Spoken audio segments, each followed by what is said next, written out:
Good morning, everybody, and welcome to your Rangers Review morning briefing. It is Wednesday, the 26th of March. I'm Derek Clark, and I'm joined this morning by Joshua Barry. How goes it, Joshua? Goes fine, mate. Yes, how are you? You're in a different background today. Yeah. I noticed when we logged in. Yes, I'm at the Tough Sheet Community Stadium, the home of Bolton Wanderers this morning. I'm here for... I'm interviewing an ex-player of theirs, Cameron Jerome, who used to bang the goals in for a number of clubs back in the day. So looking forward to that. But we're here to talk all things at Rangers, of course. And before we get stuck into quite a lot of Rangers news doing the rounds, just a quick word for our podcast sponsor, S1 Jobs. If it's time to hand in your transfer request, then head over to S1 Jobs and upload your CV today. With thousands of jobs across Glasgow, Edinburgh and the surrounding area, you'll find them on at S1 Jobs, so start your search today. Right, where shall we start? Of course, still an international break. A number of players now coming back to Rangers. Before we get on to Rangers' statement yesterday and a UEFA charge, last night Hamza Igman was an unused sub for Morocco as they defeated Tanzania, so disappointing not to see him getting more game time. Tom Lawrence was an unused sub for Wales in their match against Macedonia. Václav Černilo, he made an impact. He started and scored the first goal for the Czech Republic in their convincing win over Gibraltar. A stunning finish. I don't know if you've seen it, Joshua, but it was a right arrowed finish onto his a pretty trademark Václav Černý goal in from the right, in on his left foot, and he scooshed the ball, I've seen someone say, into the bottom corner. But got to say, I'm disappointed that Hamza didn't get minutes after he came off at the bench at the tail end of last week. Yeah, and I think he got a bit of praise from his national team manager as well. Obviously came on for the final stages during the time, I think, when Morocco scored that goal. So we'll have a roundup of all the internationals on the site a little later today if people want one place to check in on how everyone's getting on, because Rangers did have a fair few players win internationals. Obviously, Nadim Bayrami, Derek, Ross McCausland, I think, was an unused sub. It's obviously not been a brilliant season for him, so frustrating he didn't get any football. But over the course, I think for Igman too, if he told him and the people around him that he'd be getting this Morocco call-up within the year at Rangers, then that would represent a really successful move. And the fact that he's got his full debut and Raskin's got his full debut within this international break doesn't hurt both players in terms of their value. We know that there is interest in both with this upcoming summer window in mind. So I know we'll come on to talk a bit today, Derek, about Barry Ferguson, what he does in these upcoming games. I know Cyril Dessers has been in pretty good form. I'd like to see Hamza Igman back in that number 9 slot for certainly domestically between now and the end of the season. His form hasn't been great, but I think a large part of that has been down to the role he's been playing. So as I say, we can come on to discuss that. But over the course for him, I still think he'll come back with a smile on his face, having got that first appearance for his country. Oh yeah, no doubt, and I'd imagine there'll be many more caps for him as well for Morocco. Incidentally, just a heads up, I think I've said this before, folks, but at the start of next month, I'll be getting the Moroccan lads that we had on that gave us that PowerPoint presentation on Hamza back when he was signing back in the summer. They're going to have a chat with me about his impact in Morocco, how he's been viewed over in his homeland, and potential other Hamza clones, if you like, that Rangers should be identifying over in Morocco. So that'll be coming to you at the beginning of next month. Right, the big news yesterday it concerns off-field issues, and Rangers have been fined £40,400 and also a threat of a partial stadium closure hanging over the club. That's by UEFA. It follows the last 16 victory over Fenerbahce in the Europa League. Now, it comes off the back of the banner from the Rangers fan group, the Union Bears, that was shown in the second half. Now, the Copeland Road stand suspension, that means that if there's any repeats of the discriminatory behaviour in European matches within the next 2 years, that section will be shut for 1 game. Now, in response, Rangers have condemned those responsible and are in the process of issuing lifetime bans. Now, I'll quickly run through this Rangers statement yesterday, folks, because it certainly stirred a bit of reaction, that's for sure. Rangers notes the outcome of the UEFA disciplinary case and the respective sanctions imposed upon the club for several issues at the recent Ibrox match with Fenerbahce. Most notably, the club has been served with a suspended closure of the Copeland stand should there be any repeat of racist and or discriminatory behaviour within the next 2 years. The punishment must serve as a severe and significant reminder to the small minority of supporters who bring the name of Rangers into disrepute. Any repeat of any discriminatory behaviour, and this includes the singing of illicit songs, may result in the famed Rangers end of our home being closed for a UEFA match.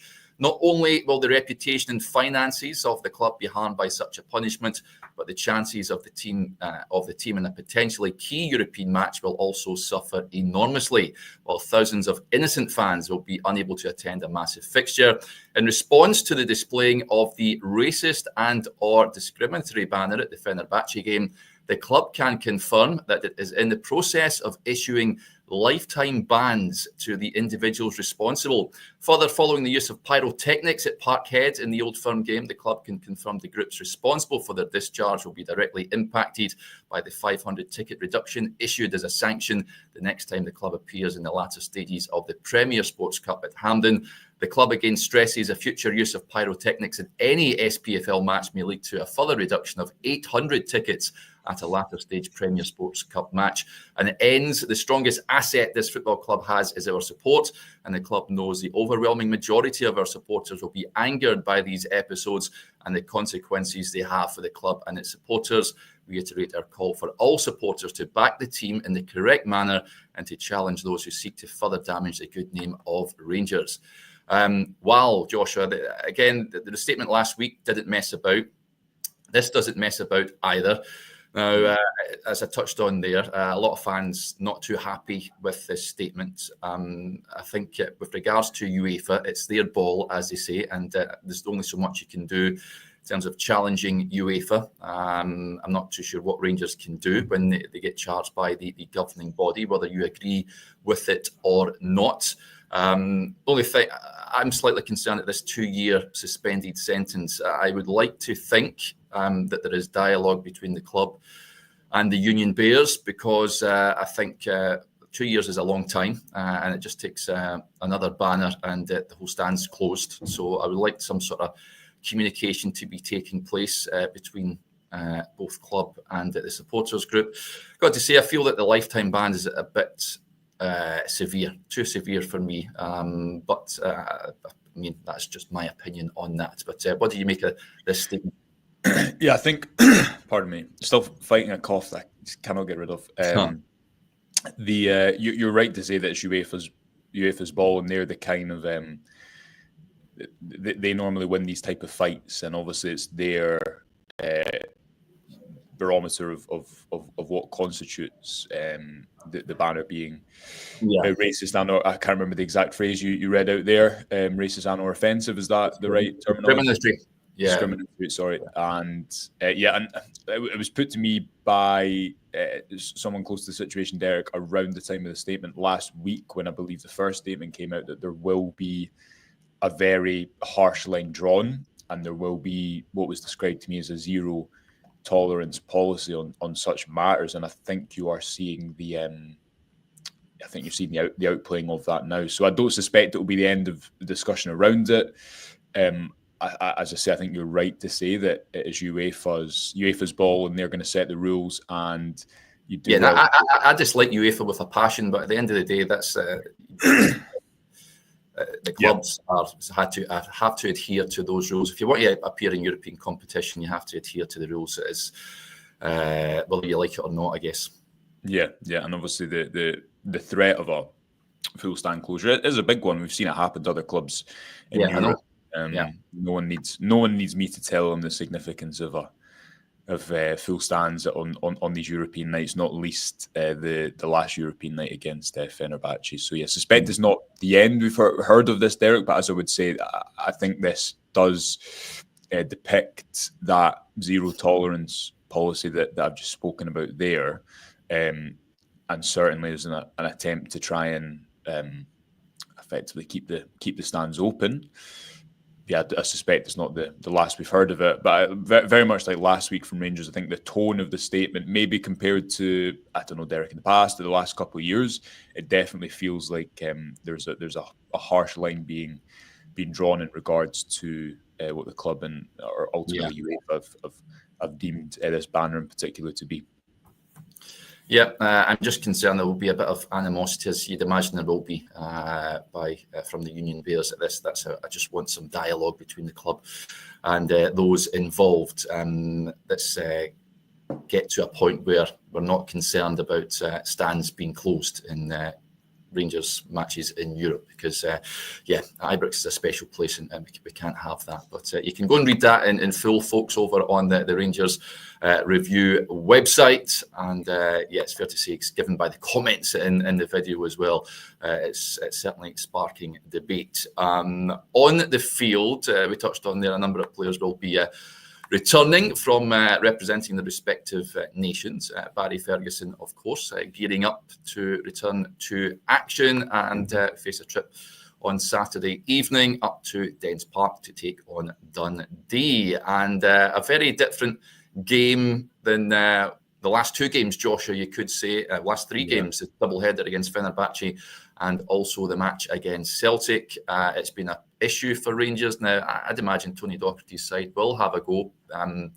Been playing at home. Their home fans will be looking for them to have a go at Rangers. But I'd imagine it'll be one of those low-block sort of affairs that have become a bit of a kryptonite for Rangers this season. They've been unable to find a way through these sorts of teams. How big a challenge is it that Barry faces coming up? Not just, of course, on Saturday, but the match at Ibrox. They play, is it Hibs at Ibrox?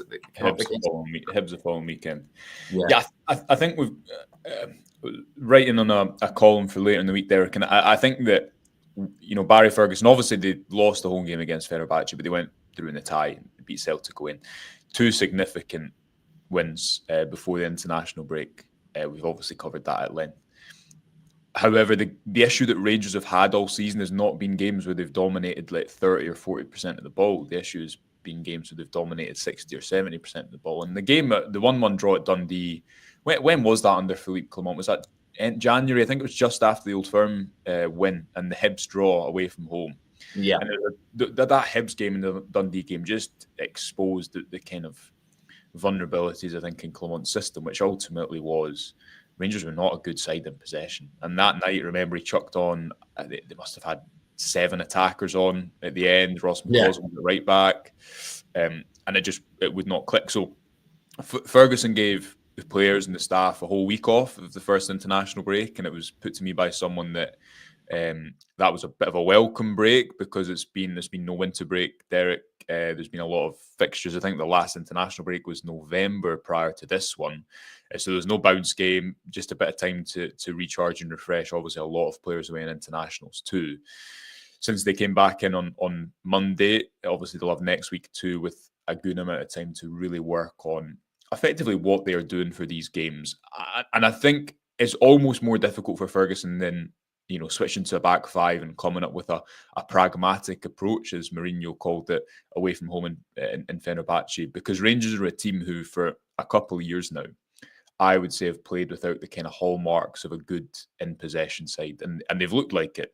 They've not really been able to. I mean, how many games have you watched this season, Derek, where, apart from Kilmarnock at home, where Rangers have dominated a lot of the ball? The Kilmarnock and Ross County are both teams with man mark, which I always think is a little bit easier for teams to pull apart. But aside from that, I don't know if you can think of many games off the top of your head where you've watched Rangers with a lot of the ball and thought that was a...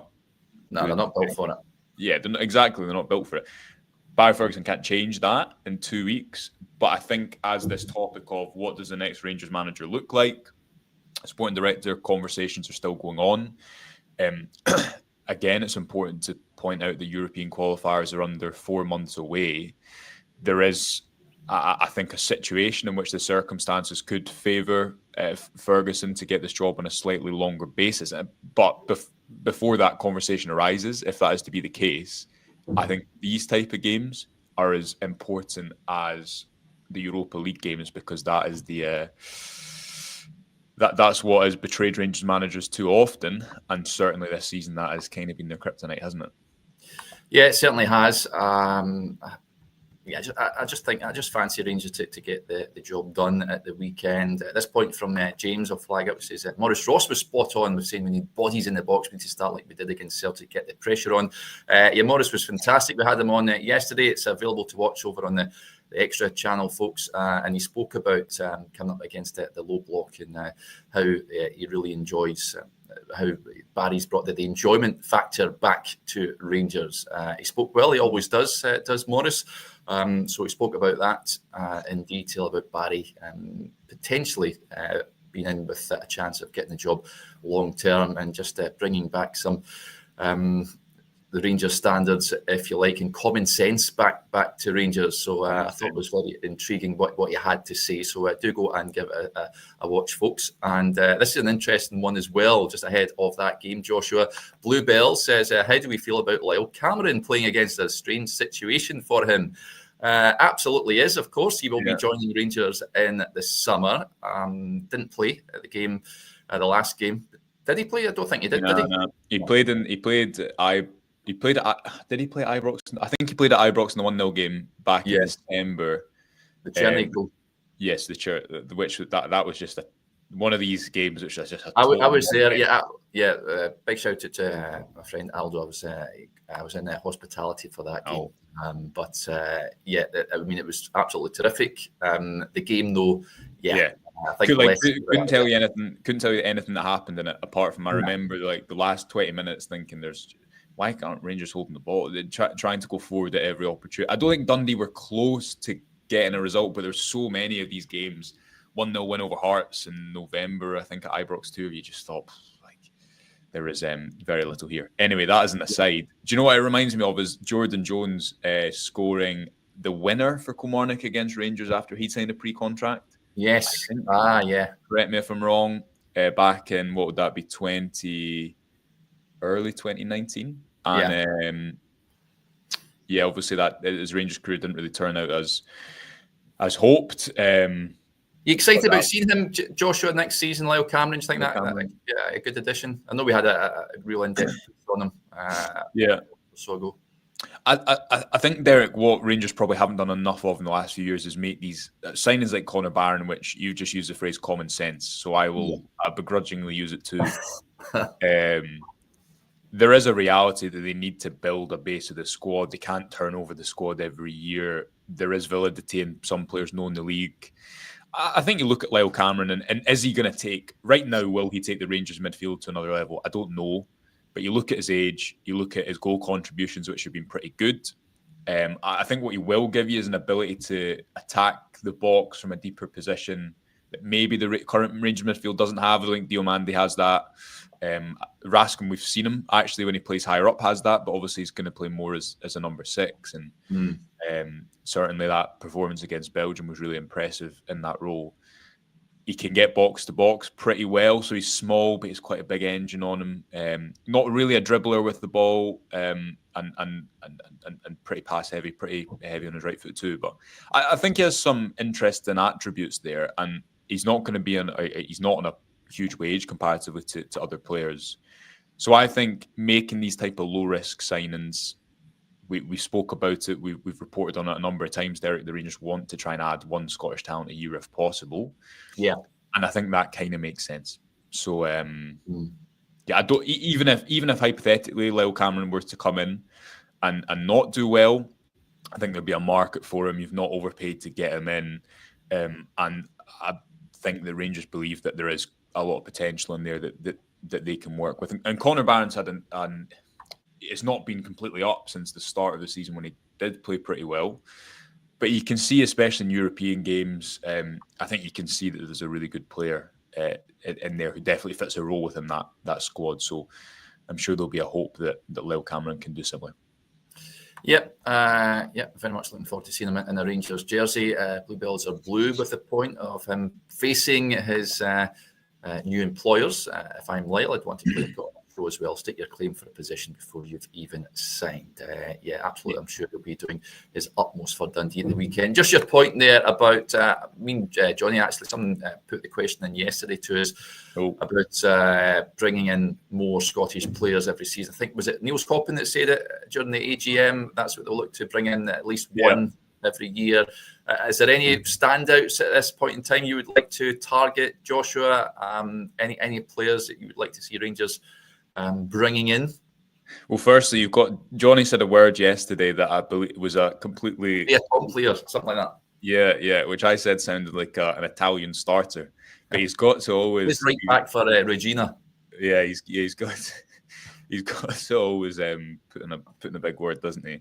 It was actually, Derek, in the interview that we did with Niels Coppin back in, I think, October time of last year, talking about that desire to sign one Scottish player every year. In terms of stands out at the moment, I'd keep an eye on Sam Dalby, who is out of contract in the summer with Wrexham. He's scored 13 or 14 goals. I know that he's someone that Rangers have kept an eye on, as they will with a number of the majority of the Scottish League, because it's right at hand. They have a scouting presence, obviously, in Scotland. Bobby Wales is out of contract with Kilmarnock in the summer, but I think he's going to go down south. James Penrice at Hearts is another one who a lot of murmurings about potential interest in him at left back. He's someone who's a pretty good engine. He's slightly older. I think he's 26, Derek. So that maybe is a slight downside in that you wouldn't be signing a player who's in their early 20s. Aside from that, there's one more player off the top of my head I'm forgetting. The boy at heart, James Wilson, is it?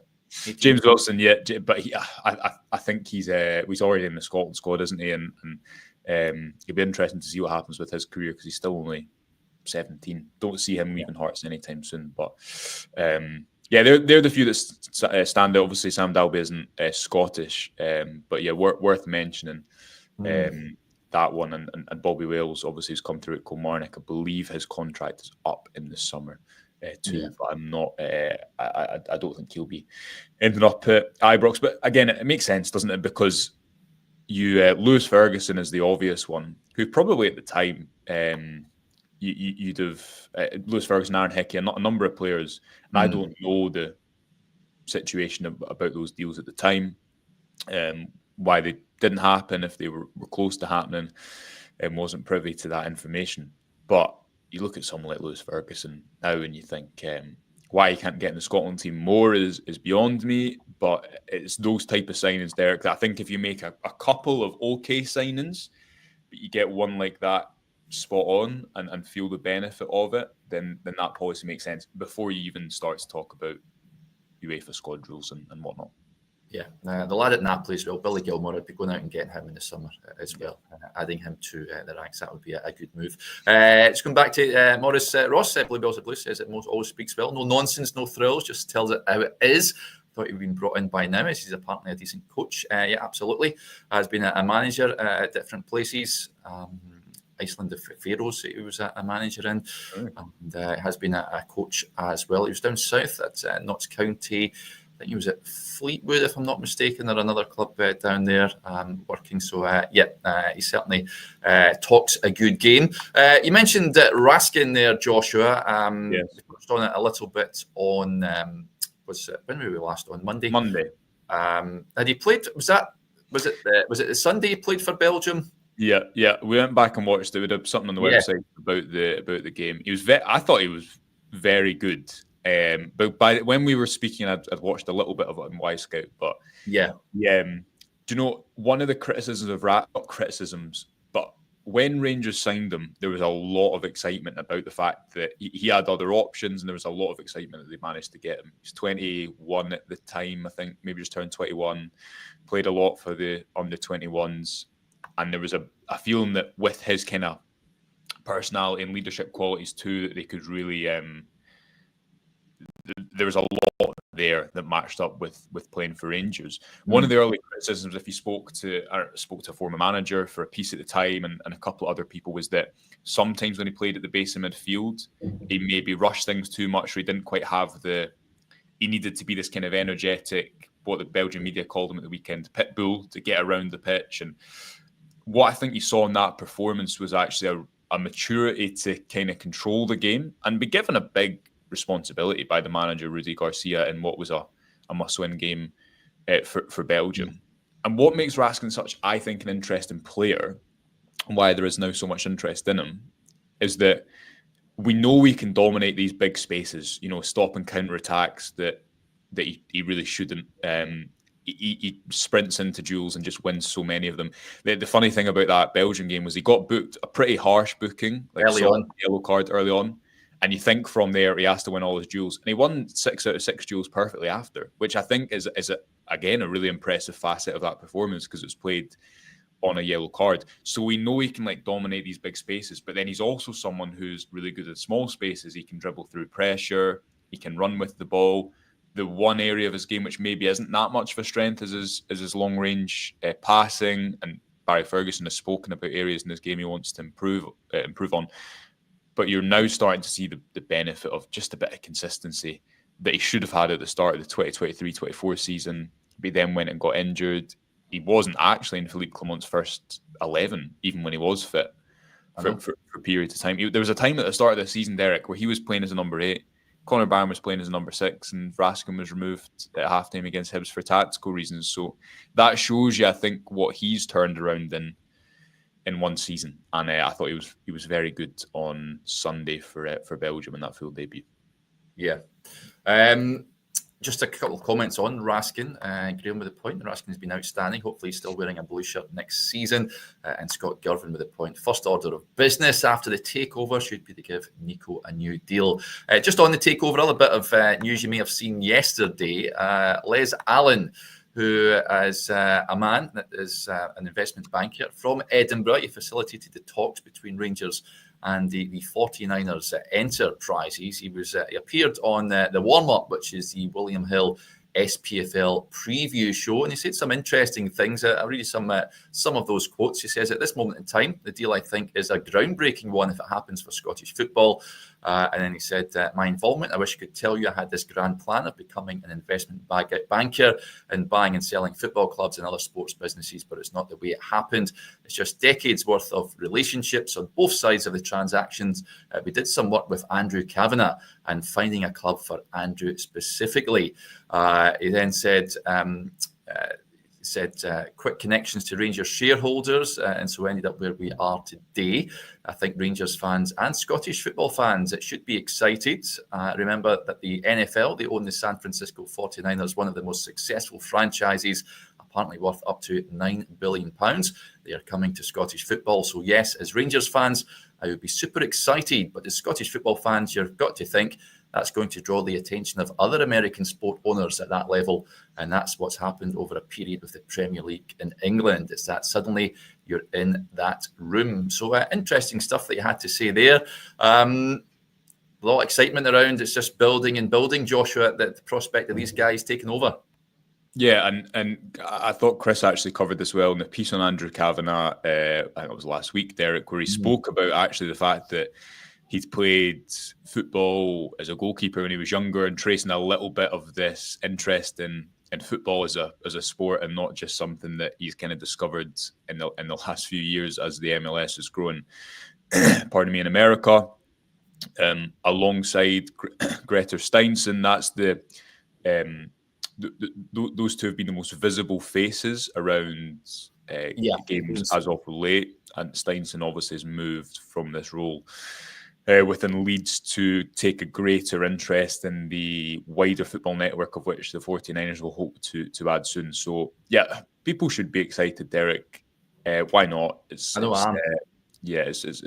football allowed people a bit of excitement, and it's worth a watch because it's interesting to hear that perspective from someone who we've not heard from yet, I don't think, and was obviously very integral in the deal. So, well, of course, Chris is always busy away working on his latest update as to when this thing will actually be done, and you'll be right across it up until it is, and then it promises to be, I think, quite a busy summer. But also, I think speaks to the fact that there's a lot of excitement about what can happen here, but there's a lot of uncertainty short term about what does happen. How you plan for this current window, what the next manager's style is, who is the next sporting director, who is the new manager. Very feasibly, you could go into next season with a new sporting director, manager, and ownership structure. And again, you've got Champions League qualifiers to play in July. So people should just keep an eye on that. Yeah, there's a lot of upheaval, and there is an argument that you need a bit of consistency within that. You could argue, for example, that the sporting director needs to make a management decision quickly to get the manager in place. But I think a lot of that depends on whether said sporting director has his options of managers available now. Is there contracts that need to be waited out? Then do you risk rushing something with a manager coming in and not having the time to do a full pre-season? So, the timing of this is definitely one to keep an eye on, because understandably that is the major focus internally about getting this deal over the line. But Rangers also have football matches to play as of July, and pretty significant ones, because we know that part of this investment comes not only from the belief that there's a lot of undertapped value in Rangers, but there's also real value to be achieved in European competition that Rangers, because of their performances in the Europa League, they should have got more of anyway from Champions League revenues. So there are big games coming up in the middle of summer. Yeah, they sure are. Right, we'll wrap up there. A big thank you to Joshua and to you all for tuning in to the show. Just a heads up, remember, folks, it's press conference day tomorrow, not Friday as it normally is for games. So we'll have all the reaction from the Rangers Training Centre to come your way. But for now, we bid you farewell. Enjoy your Wednesday, and we'll speak to you later on. Bye for now.